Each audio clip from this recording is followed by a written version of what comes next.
Ça caille. 26 septembre, wow, 11h, 13 degrés. Caille, y a rien qui sort. La plancha est prête. Hein. Message subliminal. Non, venez pas, il fait trop froid. Il fait vraiment trop froid. Il n'y a rien qui bouge. J'ai dit dormir 2 heures, il a fait 6 cette nuit. Wow. Je crois que la roulotte, ça va être la fin de l'histoire là. Bon, des nouvelles. Pas trop eu le temps de faire des vidéos. En plus, on m'a conseillé d'éviter certains sujets. Hein? Tu vois ce que je veux dire? Bah ouais, il y a des balances aussi en apiculture, hein, comme partout. Tu sais, t'as ceux qui critiquent, ceux qui observent et ceux qui font. Hein. Puis il y a une nouvelle catégorie, t'as ceux qui balancent. Enfin bon, on se comprend. Bah là, j'ai mis du sirop hier soir, un petit peu, quelques essaims, c'est tout. Hein. Parce que là, sur ce rucher, ça bloque de réserve. Ça caille, hein, les gars. Hein. 13, mais avec le vent, ressenti, on doit être à 8 ou 9. Hein. Voilà. Je me suis installé à un petit transat au soleil. Là. J'ai essayé de dormir 1 heure. Non, bah il n'y a pas grand chose à faire. Hein. L'hiver vient d'un coup ici, hein, comme d'habitude. Hein. Tu passes de l'été à l'hiver. Hein. Ah, il y a quelques colonies qui sortent un peu, mais bon. Les italiennes, hein, tu vois, bizarrement. Les 2 seules qui sortent, c'est les italiennes, c'est celle-là et celle-là. Ouais. Oh, sortir, c'est un grand mot, hein. Quelques abeilles dehors, quoi. Alors ouais, cette histoire d'hiverner avec la hausse, là-bas c'est parce que la hausse est pleine, hein, que je l'ai laissée. Mais je pense que quand elles vont commencer à la vider, je vais la virer. Hein. Il faudra que je fasse une dernière visite, de toute façon, pour faire mon acide oxalique, là. Parce que j'ai quand même remarqué que ça tient. Je suis vachement bien coiffé, comme tu dois voir, là, tu vois. Ça tient, je l'avais fait en mars, avril, mai, juin, juillet. Ça tient 4-5 mois, hein. Enfin, quand je te dis ça tient 4-5 mois, disons qu'au bout de 5 mois, j'ai une colonie qui était pourrie de varroa et avec un virus, le DWV. Hein. Voilà, donc plus, là si j'en fais pas, ça va sortir en mars, pas avant mars. J'ai peur qu'il y ait des colonies qui y passent, hein, malgré tout. Hein. Donc ouais, je vais attendre. Ouais, il y a un vent de fou. Hein. Il y a un vent de fou. On devait se faire un petit truc, mais on y est parce qu'il fait vraiment. Waouh, à l'ombre là, c'est. Donc ouais. Merci à ceux qui balancent. Hein. Après, j'assume, hein, tu sais. J'assume les actes. Hein. Si vous voulez aller dénoncer qui de droit parce que j'ai utilisé une pipette pour sauver mon rucher, allez-y les gars. C'est pas un souci. Hein. Je sais pas si ça va vous faire une bien bonne pub. Hein. On peut la jouer comme ça, c'est pas un problème. Hein. Voilà, il y en a qui vont pas comprendre, il y en a qui vont comprendre. Écoute, c'est pas grave, hein, s'il faut rester dans les non-dits.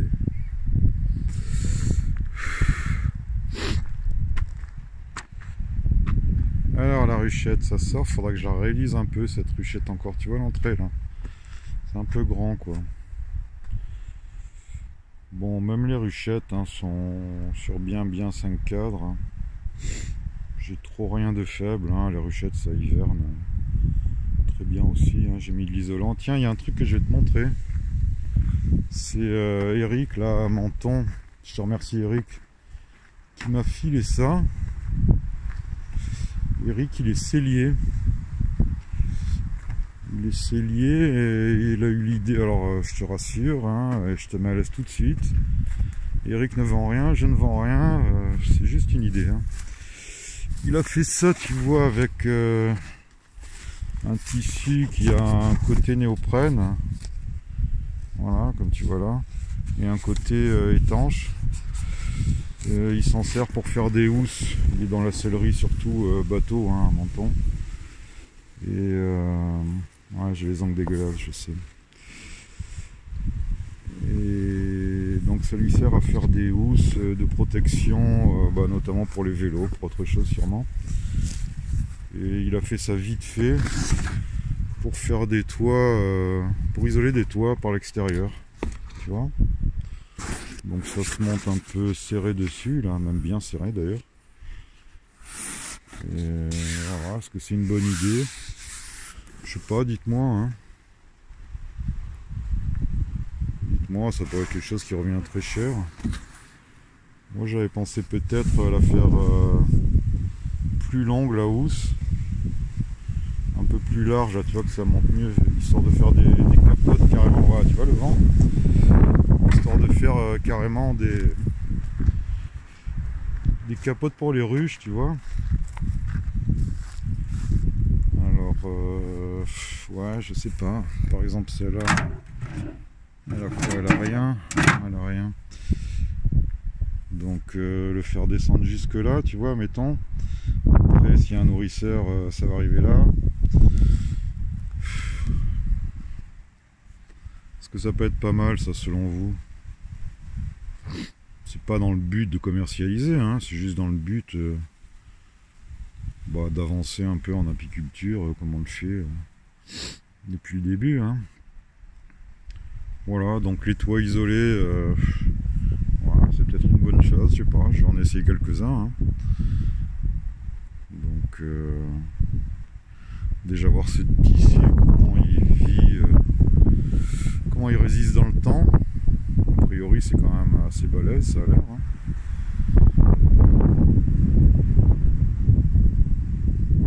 J'en ai mis,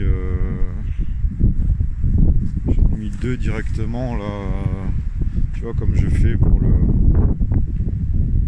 cette isobule là, un peu sur une ruchette.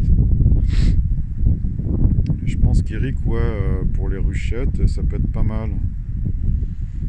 Pour les ruches aussi, remarque, hein, j'en sais rien. Je suis pas trop de l'école de l'isolation totale des ruches là. Des ruches super isolées, mais bon, ça doit avoir des avantages, hein, peut-être pour les régions froides, ou les colonies faibles, ou qui n'ont pas trop de réserve. Bon, franchement, je sais pas.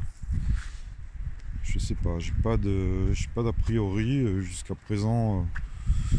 Ouais, j'isole bien les toits avec soit la petite poudre, le petit. Moi j'ai la tête dans le cul, hein, je te le dis, j'ai mal à la gorge.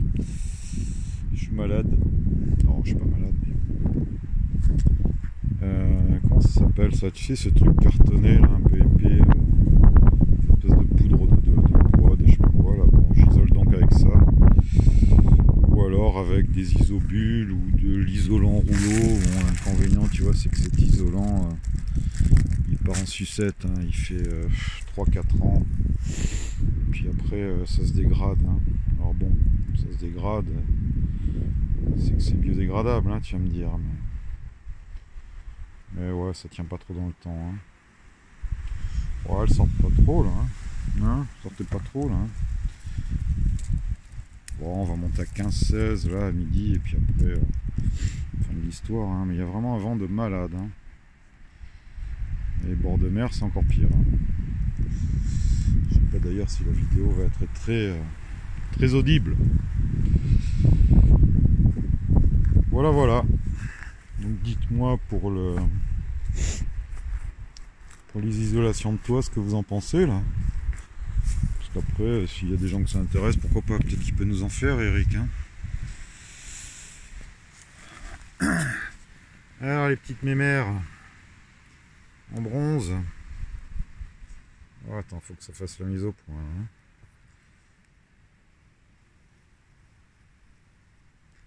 Ouais, j'ai réduit avec un tasseau là. C'était surtout pour les frelons, hein, parce que j'en ai vu quand même 2 ou 3 là. Enfin, pas aujourd'hui, mais la semaine dernière. C'est un vrai problème, hein, ces frelons, les gars. Hein. Ça bouffe pas que des insectes. Hein. Enfin, ça bouffe des insectes, mais là, je lisais un article, je crois que c'est dans Le Monde, là, d'hier, où justement, bah, les ligues de protection des oiseaux se rendent compte que tu as des espèces qui disparaissent parce que plus assez d'insectes, de nourriture. Et le frelon, il doit avoir son rôle. Hein. Ouais, tu as peut-être les produits chimiques, les épandages, tout ce que tu veux, mais le frelon, c'est quand même un super prédateur. Hein. Donc, jusqu'à quand on va continuer à observer ça Je te dis pas sans rien faire, hein. T'as des tas de gens qui bossent, mais quand on voit les budgets qui sont réduits de plus en plus pour les recherches, il y a plus grave, hein. En ce moment il y a beaucoup plus grave, on a le Covid, on a des tas de choses importantes, mais malgré tout le frelon, moi, je trouve ça important, hein. Écoute, ouais, j'ai peut-être pas utilisé le bon produit. Maintenant que ça s'est calmé, je vais utiliser le Subito Velutina. Hein. C'est de la permétrine, hein. C'est peut-être pas mieux, mais enfin bon. Légal. Tu vois. Maintenant, c'est quand même triste qu'on en soit là, quoi. Hein.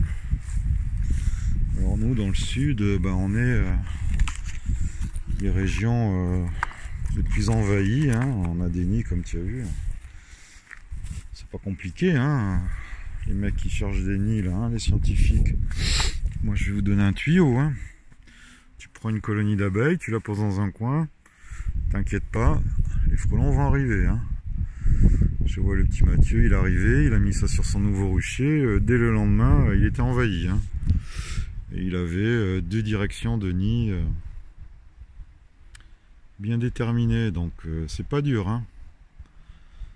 Prenez une colonie d'abeilles, posez-la dans un coin, vous allez voir, les frelons vont arriver. Hein. Moi, quand je fais, j'ai pas de colonie d'abeilles chez moi à Nice, mais quand je fais l'extraction, rien que le fait de poser des os, des odeurs de miel, de cire, ils arrivent. Hein.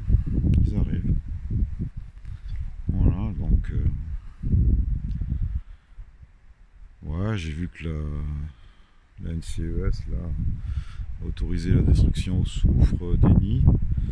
Alors ça c'est bien, hein, quand les nids sont trouvés, bien sûr qu'il vaut mieux les détruire peut-être au soufre qu'à la permétrine ou qu'à autre chose, hein. C'est peut-être moins nuisible, mais pensez aussi que il y a quand même des tas des insectiseurs qui balancent du lourd en produits et en quantité, et voilà, les nids sont pas toujours retirés. Hein.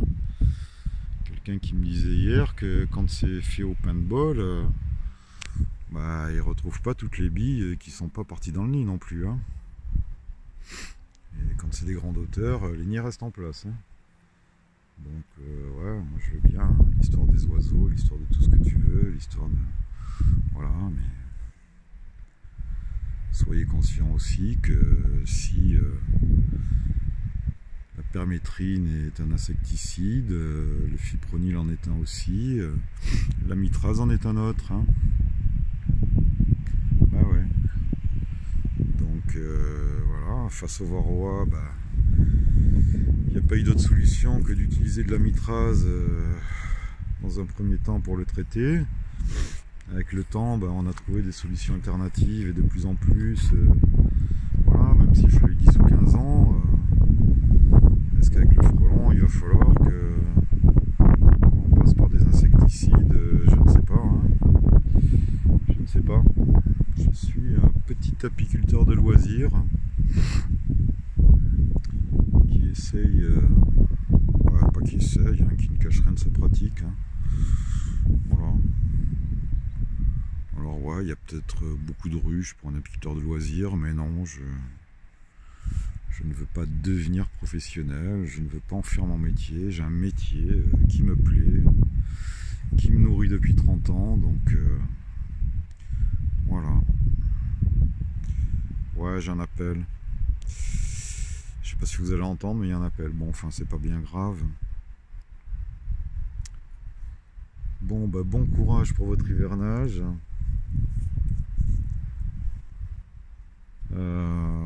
J'ai fait plein de vidéos pour l'hivernage, hein, tout le monde en fait. Tu sais, t'as pas trop de secrets, hein, si t'as réussi à te débarrasser du varroa, si t'as assez de réserve. Bon, ça va bien se passer, hein. Ça va bien se passer, tu reverras tes abeilles au printemps. Alors maintenant vient aussi un fléau supplémentaire, et si t'as pas trop de frelons autour, quoi, hein. Voilà. C'est compliqué. C'est compliqué. Je suis ni un apiculteur intégro écolo. J'essaye d'avoir des techniques propres au maximum. Ça m'emmerde d'avoir recours à certains trucs. Je ne fais pas de gaieté de cœur. Et ceux qui veulent me balancer, n'hésitez pas. Peut-être qu'on a besoin d'un petit scandale. Hein, enfin, faites comme vous voulez. Les autres, restez prudents quand vous écrivez, quand vous faites des vidéos, hein, parce que l'ail de Moscou rôde. Bon, des bisous, à plus, et puis bon, je vais pas faire de vidéo là ce week-end, on verra la semaine prochaine. Rien d'urgent, hein. Allez, bon week-end.